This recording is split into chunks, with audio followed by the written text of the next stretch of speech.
എല്ലാവർക്കും നമസ്കാരം. ഞാൻ ഡോക്ടർ വിഷ്ണു സതീഷ്.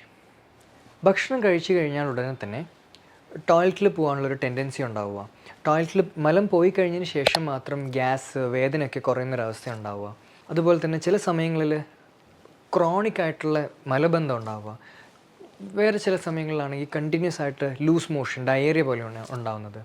എല്ലാ ടെസ്റ്റുകളും പ്രത്യേകിച്ച് ഈ കൊളോണോസ്കോപ്പി എൻഡോസ്കോപ്പി പോലുള്ള ടെസ്റ്റുകളൊക്കെ ചെയ്തിട്ട് ഒന്നും ഒരു ഫൈൻഡിങ്സും കിട്ടുന്നില്ല. എല്ലാം ടെസ്റ്റുകളൊക്കെ നെഗറ്റീവാണ്. ഇങ്ങനെ ഒരു അവസ്ഥയിലൂടെ നിങ്ങൾ കടന്നു പോകുന്നുണ്ടെങ്കിൽ, അല്ലെങ്കിൽ ഈ ഒരു കണ്ടീഷനെ വിളിക്കുന്ന പേരാണ് IBS, ഇറിറ്റബിൾ ബവൽ സിൻഡ്രോം എന്ന് പറയുന്നത്. ടെസ്റ്റുകളെല്ലാം നെഗറ്റീവ് ആയതുകൊണ്ട് തന്നെ മിക്കവാറും ഡോക്ടേഴ്സ് പറയുന്നൊരു പോയിൻ്റ് എന്ന് പറയുന്നത് നിങ്ങൾക്ക് സ്ട്രെസ്സാണ്, നിങ്ങൾ സ്ട്രെസ്സ് കൊണ്ടാണ് നിങ്ങൾക്ക് ഈ ഒരു IBS രോഗം ഉണ്ടാകുന്നു എന്നുള്ളതാണ്. പക്ഷേ ഇപ്പോൾ ലേറ്റസ്റ്റ് റിസർച്ചുകൾ ഓൾറെഡി തെളിയിച്ചിരിക്കുകയാണ്, സ്ട്രെസ്സിനേക്കാളും കൂടുതലായിട്ട് ഈ IBS എന്ന് പറയുന്ന ഈ ഒരു രോഗം ഉണ്ടാകാനുള്ള കാരണം എന്ന് പറയുന്നത് സിബോ എന്ന് പറയുന്ന ഒരു കണ്ടീഷനാണ്. സിബോ അതായത് small intestinal bacterial over growth എന്നൊരു കണ്ടീഷൻ ഉണ്ടാകുമ്പോഴാണ് IBS എന്നൊരു കണ്ടീഷൻ നമ്മുടെ ശരീരത്തിൽ, നമ്മുടെ കുടലിൽ ഉണ്ടാകുന്നത്. ഈ സിബോ എന്ന് പറയുന്ന കണ്ടീഷൻ ഉണ്ടാകാനുള്ള ഒരു മെയിൻ കാരണം എന്ന് പറയുന്നത് ഫുഡ് പോയ്സണിങ് ആണ്. സോ ഈ ഒരു ഫുഡ് പോയ്സണിങ് കാരണം എങ്ങനെ സിബോ അല്ലെങ്കിൽ IBS ഉണ്ടാകുന്നു എന്നതിനെ കുറിച്ചിട്ടാണ് ഇന്നത്തെ വീഡിയോയിൽ ഞാൻ ഡീറ്റെയിൽ ആയിട്ട് എക്സ്പ്ലെയിൻ ചെയ്യുന്നത്. ഈ ഒരു ഫുഡ് പോയ്സണിങ്ങിന് ശേഷം ഉണ്ടാകുന്ന IBSനെ പോസ്റ്റ് ഇൻഫെക്ഷ്യസ് IBS എന്നാണ് വിളിക്കുന്നത്. സോ സാധാരണ ഈ ഇക്കോളെ അല്ലെങ്കിൽ ഷിഗല്ല, കാംഫൈലോബാക്ടർ, സാൽമണല്ല ഇങ്ങനെയുള്ള ബാക്ടീരിയൽ ഇൻഫെക്ഷനാണ് നമുക്ക് ഫുഡ് പോയ്സണിങ് ഉണ്ടാക്കുന്നത്. സോ ഈ ബാക്ടീരിയ നമ്മുടെ വയറിനെ എഫക്റ്റ് ചെയ്ത് കഴിഞ്ഞാൽ ഈ ബാക്ടീരിയ ചില ടോക്സിൻസ്, ചില കെമിക്കൽസ് നമ്മുടെ ഗട്ടിലേക്ക്, നമ്മുടെ കരളിലേക്ക് അത് റിലീസ് ചെയ്യും. ഇങ്ങനെ റിലീസ് ചെയ്ത് കഴിഞ്ഞാൽ നമ്മുടെ ബോഡിയിൽ ഇതിനെതിരായിട്ട് ആൻറ്റിബോഡീസ് ഉണ്ടാവും. ഓക്കെ, അങ്ങനെ ഉണ്ടാകുന്നൊരു ആൻറ്റിബോഡിയാണ് ആൻറ്റി വിൻകുലിൻ ആൻറ്റിബോഡി എന്ന് പറയുന്നത്. ഈ ആൻറ്റി വിൻകുലിൻ ആൻറ്റിബോഡി ശരീരത്തിൽ ഉണ്ടായിക്കഴിഞ്ഞാൽ നമ്മുടെ കുടലിലുണ്ടാകുന്ന ചലനങ്ങൾ കുറയും. കാരണം ഈ വിൻകുലിൻ എന്ന് പറയുന്ന ആക്ച്വലി ഒരു പ്രോട്ടീനാണ്, നമ്മുടെ കുടലിലുള്ള ഒരു പ്രോട്ടീനാണ്. ഈ വിൻകുലിൻ്റെ ഫംഗ്ഷനാണ് നമ്മുടെ കുടലിൽ മൂവ്മെൻറ്റ്സ് ഉണ്ടാക്കുക എന്നുള്ളത്. ഈ വിൻകുലിനെതിരെയാണ് നമ്മൾ ആൻറ്റിബോഡി, നമ്മുടെ കുടലിൽ ആൻറ്റിബോഡി ഉണ്ടാകുന്നത്. അപ്പോൾ കുടലിലുണ്ടാകുന്ന ചലനങ്ങളിൽ വ്യത്യാസങ്ങൾ വരും. ചില സമയത്ത് അത് കംപ്ലീറ്റ്ലി ചലനം ഇല്ലാത്തൊരവസ്ഥയിൽ വരാം, ചില സമയത്ത് വേറെ വേരിയേഷൻസ് ആയിരിക്കും വരുന്നത്. ഇങ്ങനെ ഈ ഒരു മൂവ്മെൻറ്റ്സിൽ ഓൾട്രേഷൻ ഉണ്ടായി കഴിയുമ്പോഴാണ് എന്ത് പറ്റും, ഈ ഡൈജസ്റ്റ് ചെയ്ത് പുറത്തു പോകേണ്ട ഫുഡ് ദഹിച്ച് പുറത്ത് പോകാതെ അവിടെ കെട്ടിക്കിടന്നിട്ട് അതിൽ ബാക്ടീരിയകൾ ഓവർ ഗ്രോ ചെയ്യാൻ സ്റ്റാർട്ട് ചെയ്യും. അങ്ങനെയാണ് സിബോ, സ്മോൾ ഇൻറ്റസ്റ്റൈനിൽ ബാക്ടീരിയയുടെ ഓവർ ഗ്രോത്ത് ഉണ്ടാകുന്നത്, സിബോ എന്ന് പറയുന്ന കണ്ടീഷനിലേക്ക് ലീഡ് ചെയ്യുന്നത്.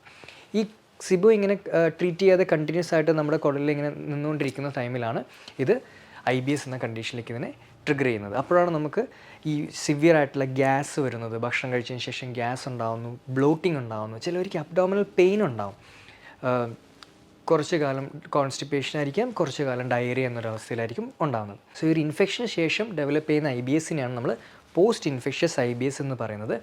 അത് കണ്ടുപിടിക്കാൻ സഹായിക്കുന്ന ടെസ്റ്റാണ് ഈ anti vinculin antibody test. So ഈ ഒരു കണ്ടീഷൻ കാരണം ഉണ്ടാകുന്ന IBS ട്രീറ്റ് ചെയ്യാൻ സഹായിക്കുന്ന ചില ഭക്ഷണങ്ങളും ഒരു സപ്ലിമെൻറ്റിനെ കുറിച്ചിട്ടാണ് ഞാൻ ഇനി എക്സ്പ്ലെയിൻ ചെയ്യാൻ പോകുന്നത്. ആദ്യത്തെ എന്ന് പറയുന്നത് ജിഞ്ചർ, ഇഞ്ചി. ഓക്കെ, സോ ഈ ഒരു ഫുഡ് പോയ്സണിങ് കാരണം ഉണ്ടാകുന്ന എഫക്റ്റ് കളയാൻ വേണ്ടിയിട്ട് നമുക്ക് ഏറ്റവും കൂടുതൽ ഹെൽപ്പ് ചെയ്യുന്ന ഒരു ഭക്ഷണമാണ് ജിഞ്ചർ, ഇഞ്ചി. ഈ ജിഞ്ചറിൻ്റെ ഒരു പ്രോപ്പർട്ടി എന്ന് പറയുന്നത് ഇത് നല്ലൊരു പ്രോകൈനറ്റിക്കാണ്, അതായത് കുടലിനെ മൂവ് ചെയ്യാൻ സഹായിക്കും. അതാണ് ജിഞ്ചറിൻ്റെ ഒരു നല്ല പ്രോപ്പർട്ടി. അതേപോലെ തന്നെ ഇതൊരു ആൻറ്റി ബാക്ടീരിയൽ ആക്ഷൻ കൂടി ജിഞ്ചറിനുണ്ട്. അതുകൊണ്ട് തന്നെ ഈ സിബോ എന്ന് പറയുന്ന കണ്ടീഷനെ ക്ലിയർ ചെയ്യാൻ ജിഞ്ചർ വളരെ എഫക്റ്റീവാണ്. സോ ജിഞ്ചർ ക്രഷ് ചെയ്തിട്ട് അതിൻ്റെ ജ്യൂസ് കഴിക്കുന്നത്, അല്ലെങ്കിൽ കൂടുതൽ ഇഞ്ചി നമ്മുടെ ഡയറ്റിലൊക്കെ ആഡ് ചെയ്യുന്നത് ഈ ഒരു പോസ്റ്റ് ഇൻഫെഷ്യസ് IBSന് വളരെ ഹെൽപ്ഫുൾ ആയിട്ടുള്ളൊരു കാര്യമാണ്. രണ്ടാമത്തെ ഒരു കാര്യം എന്ന് പറയുന്നത് മഗ്നീഷ്യം സിട്രേറ്റിൻ്റെ സപ്ലിമെൻറ്റ് കഴിക്കുന്നതാണ്. ഈ മഗ്നീഷ്യം സിട്രേറ്റ് ഈ ഒരു നേരത്തെ പറഞ്ഞ ജിഞ്ചർ പോലെ തന്നെ നമ്മുടെ ഇൻറ്റസ്റ്റൈനെ മൂവ് ചെയ്യാൻ, അല്ലെങ്കിൽ ഇൻറ്റസ്റ്റൈനിൽ ഒരു പുഷ് മൂവ്മെൻറ്റ് തരുന്ന ഒരു സപ്ലിമെൻ്റാണ് മഗ്നീഷ്യം സിട്രേറ്റ്. മഗ്നീഷ്യത്തിൻ്റെ പല ഫോമുകളുണ്ട്, മഗ്നീഷ്യം ഗ്ലൈസിനേറ്റ്, ടോറേറ്റ് എന്നൊക്കെ പറഞ്ഞ പല ഫോമുകളുണ്ട്. പക്ഷേ കോൺസ്റ്റിപ്പേഷൻ പോലുള്ള IBSൻ്റെ കോൺസ്റ്റിപ്പേഷൻ പോലുള്ള കണ്ടീഷനിൽ ഹെൽപ്പ് ചെയ്യുന്നത് മഗ്നീഷ്യം സിട്രേറ്റ് എന്ന് പറയുന്നൊരു സപ്ലിമെൻ്റാണ്. മഗ്നീഷ്യം സിട്രേറ്റ് ഉപയോഗിക്കുന്നത് കൊണ്ട് കംപ്ലീറ്റ് ആയിട്ട് സിബോ അല്ലെങ്കിൽ IBS മാറണമെന്നില്ല, പക്ഷേ കോൺസ്റ്റിപ്പേഷൻ ഒരു പരിധി വരെ ട്രീറ്റ് ചെയ്യാൻ മഗ്നീഷ്യം സിട്രേറ്റ് വളരെ ഹെൽപ്ഫുൾ ആയിരിക്കും. പിന്നെ ഈ മഗ്നീഷ്യം സിട്രേറ്റ് ഈ ഇൻറ്റസ്റ്റൈനിന് മൂവ് ചെയ്യാൻ സഹായിക്കുന്നത് കൊണ്ട് തന്നെ ചിലപ്പോൾ ഇൻഫെക്ഷനൊക്കെ കുറച്ചൊക്കെ ക്ലിയറായി പോകാനും വളരെ ഹെൽപ്ഫുൾ ആയിരിക്കും. ഇനി മൂന്നാമത്തേതെന്ന് പറയുന്നത് അലിസിൻ. അലിസിൻ എന്ന് പറയുന്നത് നമ്മുടെ വെളുത്തുള്ളിയുടെ അകത്തുള്ളൊരു കണ്ടൻറ്റാണ് ഈ അലിസിൻ എന്ന് പറയുന്നത്. ഈ വെളുത്തുള്ളിയും നേരത്തെ നമ്മുടെ ജിഞ്ചർ പറഞ്ഞ പോലെ തന്നെ നല്ലൊരു ആൻറ്റി മൈക്രോബിയലാണ്, ആൻറ്റിബയോട്ടിക്കാണ്. കുടലിലുള്ള ഇൻഫെക്ഷൻ ക്ലിയർ ചെയ്യാൻ വളരെ ഹെൽപ്ഫുള്ളാണ്. സോ ഈ വെളുത്തുള്ളിയിലുള്ള ഈ അല്ലിസിൻ നമുക്ക് സപ്ലിമെൻറ്റ് രൂപത്തിലും കഴിക്കാം. അതേപോലെ തന്നെ നമുക്ക് വെളുത്തുള്ളി കടിച്ച് ചവച്ച് കഴിക്കുമ്പോഴാണ് അല്ലിസിൻ്റെ അവൈലബിലിറ്റി നന്നായിട്ട് നമുക്ക് നമ്മുടെ ശരീരത്തിന് കിട്ടുന്നത്. സോ കൂടുതലായിട്ടും വെളുത്തുള്ളി ആഡ് ചെയ്യുക, അല്ലെങ്കിൽ അല്ലിസിൻ്റെ സപ്ലിമെൻ്റൊക്കെ ഒരു ഷോർട്ട് ടേമിലേക്ക്, ചെറിയൊരു ടൈമിലേക്ക് കഴിക്കുന്നതും പോസ്റ്റ് ഇൻഫെഷ്യസ് IBS ഓവർകം ചെയ്യാൻ, അല്ലെങ്കിൽ ഗ്യാസ്, ബ്ലോട്ടിങ്, കോൺസ്റ്റിപ്പേഷൻ പോലുള്ള കണ്ടീഷനിൽ വളരെ എഫക്റ്റീവാണ്. ഈ നമ്മൾ ശ്രദ്ധിച്ചിട്ടുണ്ടാകും, വയറിന് ബുദ്ധിമുട്ട് വരുമ്പോഴായിരിക്കും നമുക്ക് കൂടുതൽ താരൻ ഉണ്ടാകുന്നത്. കാരണം വയറിലുണ്ടാകുന്ന ബാക്ടീരിയ അല്ലെങ്കിൽ ആ ഒരു നല്ലൊരു എൻവിറോൺമെൻറ്റ് ഡിസ്ബയോസ്ഡ് ആവും. അതായത് ചിലപ്പോൾ ബാക്ടീരിയയുടെ ഗ്രോത്ത് വരാം, അല്ലെങ്കിൽ ഫംഗസിൻ്റെ ഗ്രോത്ത് വരാം. ഇങ്ങനെ നമ്മുടെ കുടലിൽ സംഭവിക്കുന്ന സമയത്ത് കുടലിലുണ്ടാകുന്ന ചേഞ്ചസ് കാരണം നമ്മുടെ സ്കാൽപ്പിൽ, നമ്മുടെ തലയിലുണ്ടാവുന്ന ചില ഫംഗസിൻ്റെ ഓവർ ഗ്രോത്ത് ഉണ്ടാകും. മലസേഷ്യ എന്ന് പറയുന്ന പ്രത്യേകിച്ച് മലസേഷ്യ എന്ന് പറയുന്ന ഫംഗസിൻ്റെ ഓവർ ഗ്രോത്ത് ഉണ്ടാകും. ഇതാണ് നമുക്ക് താരനായിട്ട് വരുന്നത്. സോ വയറ് വീണ്ടും വയറിൻ്റെ അല്ലെങ്കിൽ നമ്മുടെ കുടലിൻ്റെ ഹെൽത്ത് മോശമാവുന്നതിനനുസരിച്ചിട്ട് നമുക്ക് താരൻ കൂടാൻ ചാൻസസ് ഉണ്ട്. ചില ടൈമിലൊക്കെ താരൻ കൂടി അത് സെബോറിക് ഡെർമറ്റൈറ്റിസ് എന്ന് പറയുന്നൊരു കണ്ടീഷനിലേക്ക് വരെ എത്താനും ചാൻസസ് ഉണ്ട്.